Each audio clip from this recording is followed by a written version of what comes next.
Hello. This video, Old Swords Past, Present and Future, is going to give you an idea of where we are, where we're going, what's due for release in the game, but also I'm going to cover some of the design choices in the game so people can understand. I've got a lot of questions about what's coming up, but also a lot of questions about the games like Advanced Olde Swords Reign and the things that are in that. So I'm going to try and cover all of them so people can understand, and then I'll have something that I can point people towards. So I'm going to start with the history of the game.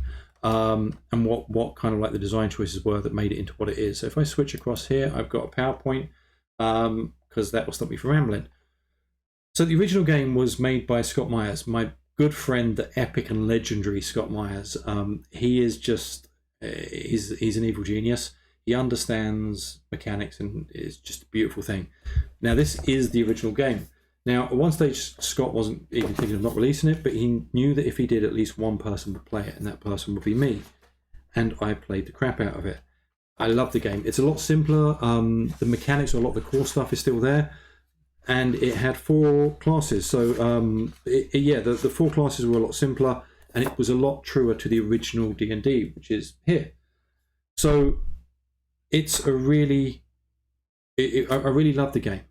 After that, Scott really wanted to create an advanced version and a colour book, and he created this. He created Advanced Olde Swords Reign.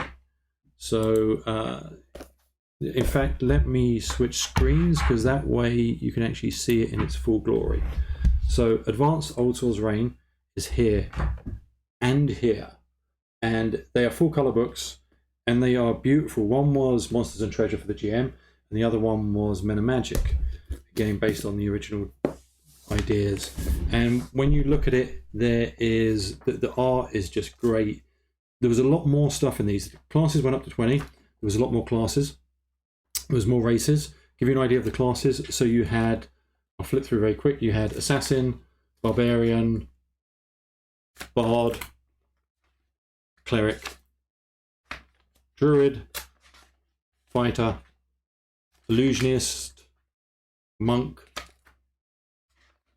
paladin, ranger, thief, and that was it. And a lot more spells and that sort of stuff.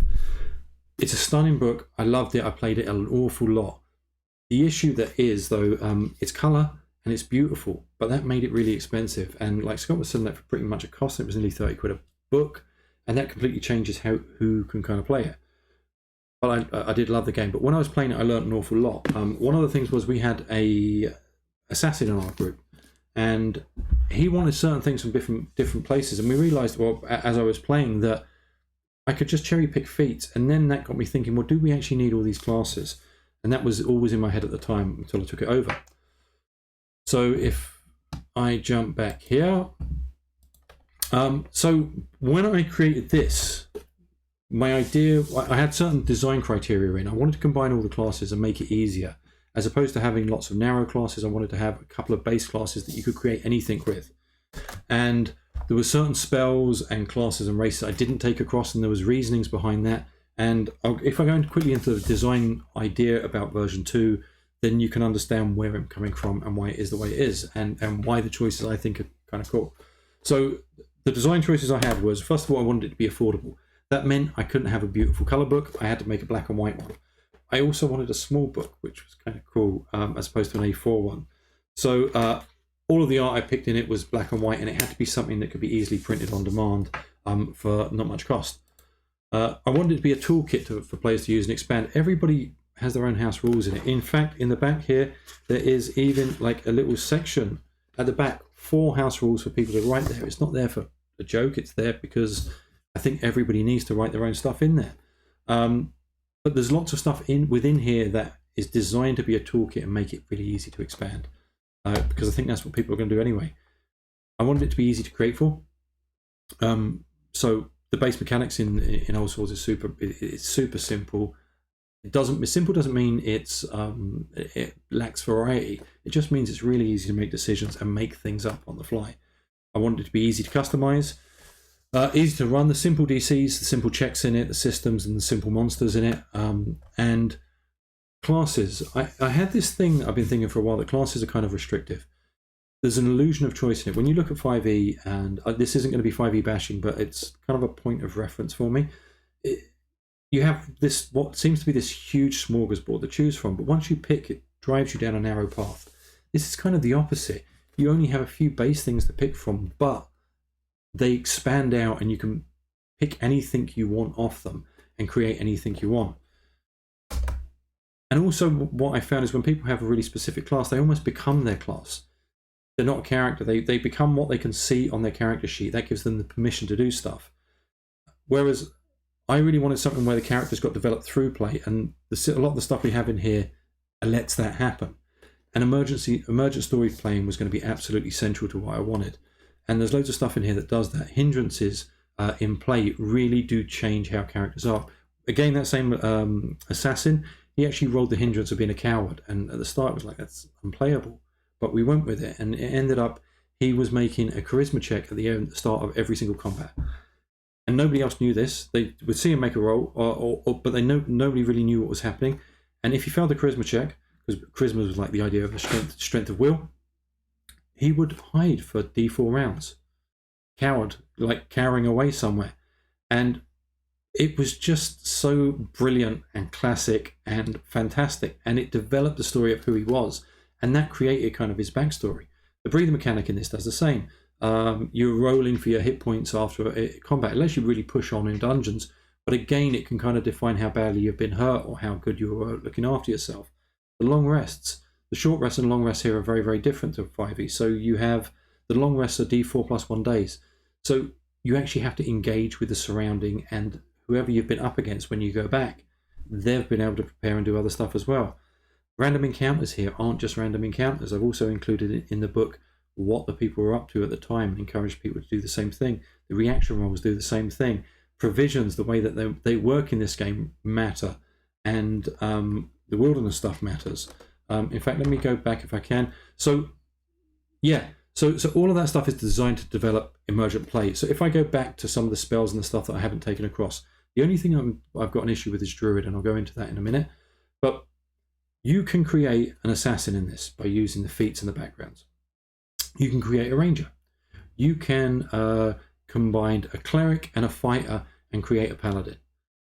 You can have that to be a fighter heavy paladin or a magic heavy paladin. You can create a bard. You can do all of that stuff with the 4 base classes, which are fighter, and you can create a barbarian off the back of that with the feats. You've got expert as opposed to thief, where it's like a Swiss army.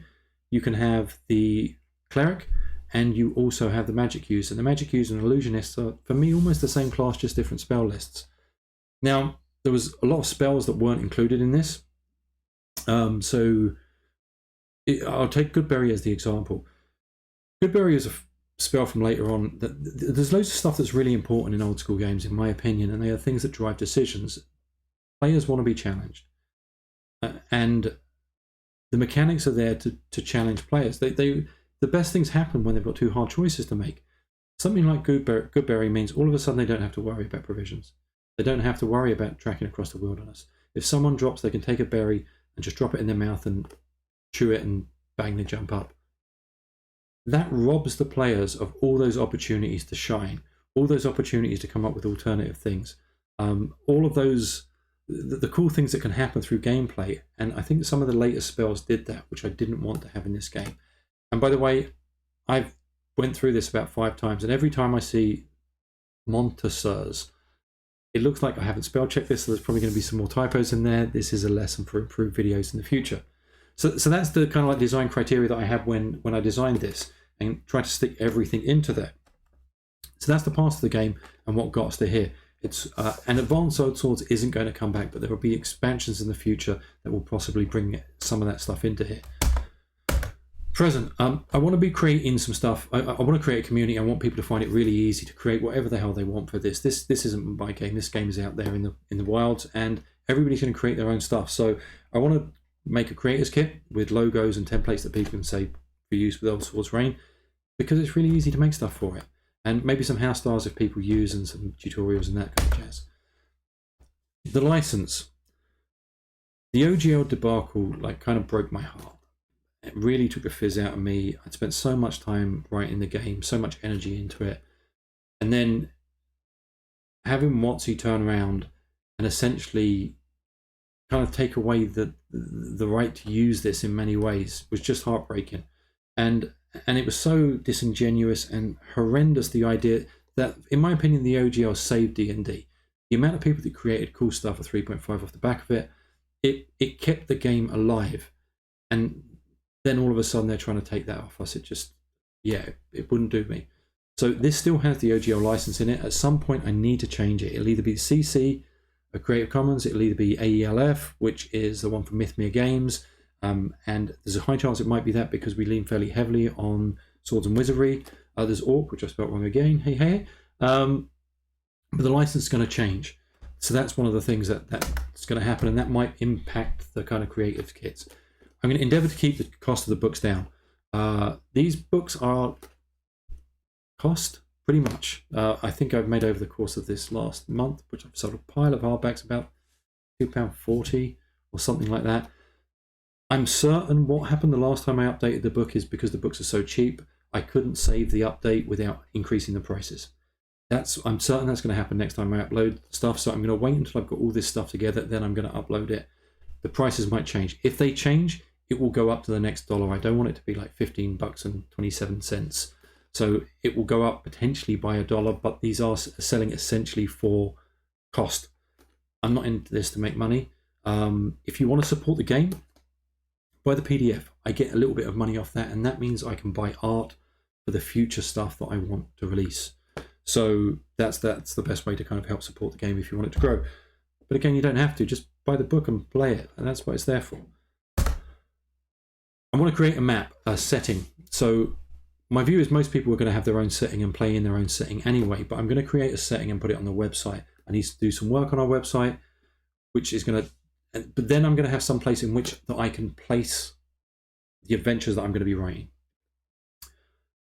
And so that's going to be the idea about it. I'm not going to release it as something that people can buy. I'm going to do all the development of that on the website and have it that people can download stuff until it's big enough that it's really, really usable, and then I'll probably create something out of that. But it will give us give me a placeholder in which to stick stuff, and also it will let me do some stuff on how to use other adventures. I've run loads and loads of other adventures in this, so I'm gonna kind of show how to stick them into there. It will also let me zoom into biomes, and that's my plan as well. I'm going to use Arcticas at the moment because that's in my head. Let me put a light on there. So once I zoom into biomes, I'm probably going to start creating stuff around different biomes, and it'll be an easy way. It's part of the master plan, which I'm going to go into now. So the future publications that I'm planning on releasing. DM screen is probably going to happen soon because some people use them. I don't personally use them, but some people do, so it should be hopefully fairly easy. And it'll be cool to be able to put all the rules in one tiny document. Adventures. So I'm thinking about an Arctic adventure just because I've seen a really cool piece of Arctic art. And that's one of the things that's going to drive adventures is what art I can get my hands on.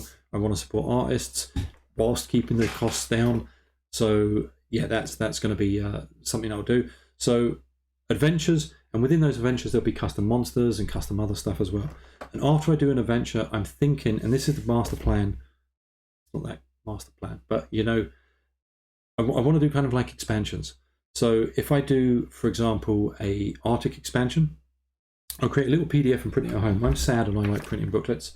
These are kind of like the original D&D booklets that I printed at home. I'm going to do some of the same things to keep the cost really down low as we develop the book. I can't create just a massive expansion because that's going to take forever to do, and I'd rather keep releasing stuff that people can use.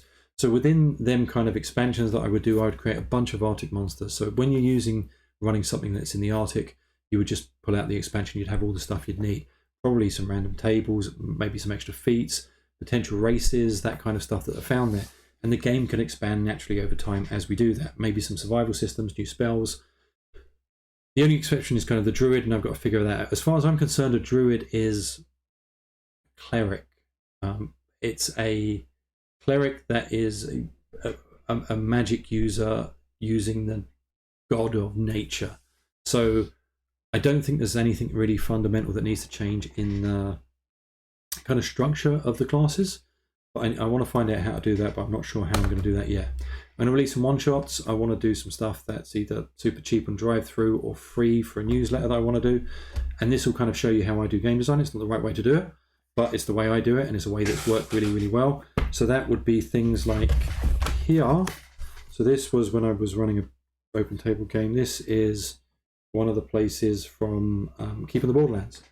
And it's just a map that I kind of drew, and kind of like everything is there that is needed to run those areas. So I'm going to try and do some similar stuff in and around that. Strongholds, I really love the idea of strongholds. I'm not 100% certain how it's going to work yet, but that's something I want to do in the future. And bear in mind, all the while I'm doing this, I'm working. So I am a husband, I am a father, and I run a business. I don't do this to make money. I do it because I'm not right in the head. I'm not balanced, and I enjoy it. So yeah, so things are not going to, it's not a full-time gig for me. So I'm not going to be absolutely prolific at releasing stuff, but I'm going to do my very best to release stuff as much as I can within reason. And when there's enough of this is the way that I'm seeing the best expansion for the future, is when we've got a kind of a forest one and an Arctic one and a jungle one, and you know, the different areas. Hopefully at that stage I'll have enough then that I can put them all together and create an expansion book. Now, whether that will mean at the time that we're in a position that we would create, you know, an Old Swords GM book and a player's book, because there'll be enough stuff to that, or whether it's going to be one big book, or I don't know, but that realistically that is probably years away. So and nothing is majorly going to change, so you don't need to get any of the new stuff. It's all going to be plug and play. It's not this kind of 1D&D idea, which isn't really 1D&D. So yeah, so that is the idea in and among that for publications. This channel, and where this is fast, so I'm speaking kind of fast as well, I want to produce some content for this channel as we go along as well. So I'm going to share things like house rules, things that I've used in the game. This game is modular, so use your own stuff and it ain't going to break. I'll give you an example. One of the ones that I use, here's a freebie, is inspiration. I don't use it. The reason I don't use it is I bought a big pack of little tiny D6s, and instead of inspiration at the start of every game, I would give everybody a D6. We're at the table, and there's something about holding something in your hand is cool, and they can roll that D6 anytime in the game. They add it to any result, and then they give me the D6 back. And if somebody does something cool at the table, I would throw them another D6. And that's it, like there's a physical, tactile thing about that that's just super cool, and people loved it. We started using that for loads of other stuff, which made the game really cool. You can bring that in, bring it out. It depends on the setting, depends how you're playing, or ignore it completely. So I'll bring in some of the kind of house rules I've used, and I'll probably share stuff that people share with me as well. Content creation, I want to show people how to make monsters. I've got a new way of doing it that's so much easier and makes monsters blocks smaller. So I'll probably start doing that and showing people how I create them, creating feats, spells, different systems within it, really creating templates that people can use to create their own content for the game, because that's how I want it to be used. Adventure conversion. I've got a pile of adventures there that I've run with Old Swords. Night Below, amazing. Keeping the Borderlands. There's Temple of Element of Evil. There's loads of stuff like that. There's Against the Cult of the Reptile God. We recently run that, and there's all the basic fantasy ones there because I love basic fantasy modules.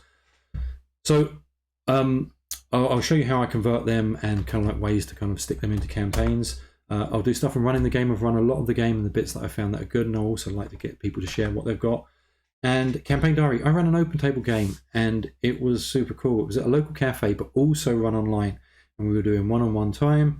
And the people who were running online, they were creating rumors and ideas that was competing with the group that was running in the cafe, and they were stealing treasure off each other, and it was an amazing campaign. It was meant to be Keeping the Borderlands, although I was pretending it was a mine. They went into the mines over the course of about a year. Once? No, probably about 3 or 4 times. The rest of it was stories that happened because the game creates emergent gameplay. And it was basic fantasy modules that I just dropped randomly in places. And I had no idea where people were going to go at any session, and that was kind of the way we rolled. And it was really, really cool. I learned so much from running the game that way. So I want to share some of the stuff from that. I want to share my favourite tools. So I use Maze Rats an awful lot. I love the tables in that to create odd and random items on the table. I would have in the open table no magic items created. When people found treasure, I would let them create a... They got a bag of treasure. And at the end of the session, we would find out what they got. I'd get them to make a check. If the check was high enough, they found a magic item. If not, they found treasure. And we rolled everything at the table, which was kind of cool. We used some of the Table Fable books, which were really, really cool, and Maze Rats and other stuff just to create stuff. So I'll share some of the ways we've done that. That is it. That's where we are. That is the plans, or that's what's got us to where we are. That's the plans for hopefully where we're going to be going to. They are fluid, don't hold me to them. But I am looking forward to kind of the development of this game and getting as many people playing it as possible, and hopefully creating something that everybody enjoys and everybody can afford as well, which is important. So any questions, comments, or join our Discord, which will be in the thing. There's a thing below, so I'll put a link to our Discord. I'll answer any questions I can whenever I can. And yeah, if you've watched this far, thank you so much, and hope you enjoy the game. Catch you later. Bye.